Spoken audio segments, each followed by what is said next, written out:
কানাডার পক্ষ থেকে আনুষ্ঠানিকভাবে সমস্ত অভিযোগ আইনি দিক খতিয়ে দেখার কথা বলা হয়েছে।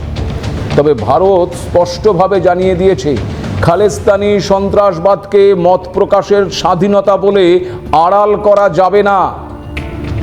গত 28শে ডিসেম্বরের এপিসোডেই আপনাদেরকে জানিয়েছিলাম যে বাংলাদেশের ভারত বিরোধিতার নেপথ্যে খালিস্তানি যোগ থাকার একটা স্পষ্ট সম্ভাবনা তৈরি হয়েছে। কারণ লন্ডনে অবস্থিত বাংলাদেশ হাইকমিশনের সামনে গত শনিবার একটি বিক্ষোভ কর্মসূচি সংগঠিত হয়েছে।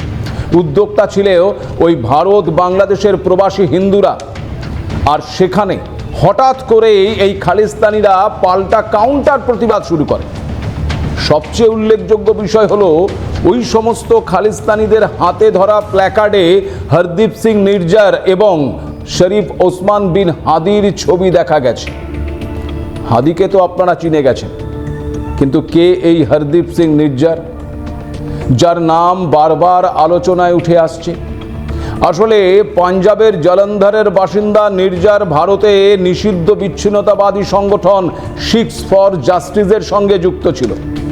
2016 সালে ইন্টারপোলের এক নোটিশে অভিযোগ করা হয় যে 2007 সালে পাঞ্জাবের একটি সিনেমা হলে বোমা হামলার অন্যতম প্রধান ষড়যন্ত্রকারী ছিল এই নির্জার। আবার 2021-এর 31শে জানুয়ারি জলন্ধরে এক হিন্দু পুরোহিত কমলদীপ শর্মাকে হত্যার ষড়যন্ত্রের অভিযোগে নির্জার সহ 4 জনের বিরুদ্ধে চার্জশিট দাখিল করেছিল জাতীয় তদন্তকারী সংস্থা। জলন্ধরে পুরোহিতের ওপর হামলা চালানো এবং হত্যা চালানোর চার্জশিট দেওয়া হয়েছিল ওই নির্জার ছাড়াও কমলজিৎ শর্মা, রাম সিং এবং নির্জারের সহযোগী অর্শদীপ সিং এর নামে। তবে নির্জারের নির্দেশে এই পুরোহিতকে আক্রমণ করা হয়েছিল বলে অভিযোগ। এনআইএর মতে কানাডায় অবস্থিত অভিযুক্ত ওই অর্শদীপ এবং নির্জার উভয় পরিকল্পনা করে এই হত্যা লীলা চালিয়েছিল।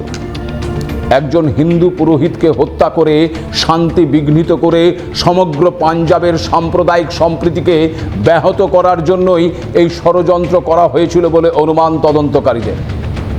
পাঞ্জাবে জন্ম হলেও কানাডায় প্রায় 25 বছরের বেশি সময় ধরে বসবাস করছিল এই নির্জার।